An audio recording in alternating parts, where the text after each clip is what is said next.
sobrang ulan na dito. Hindi kami makatrabaho dun eh. Nabubong sana kami dun. So hindi na kami makagawa kasi sobrang ulan. Ito pala si Michael eh, nagluluto ginataang tuyo with nyog na gata. Yan ang almusalan namin. So kakain muna ako bago ako uuwi sa diet.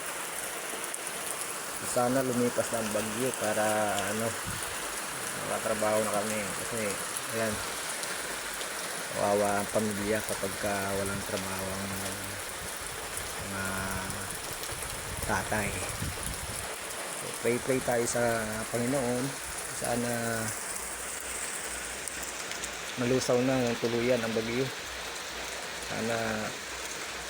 Sana wala nang bagyo dumating dito sa atin.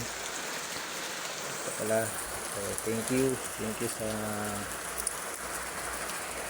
Panginoon. Kahit pasaway tayo, andyan lagi siya, nakalalay sa atin. So salamat po Lord. So maulan talaga guys.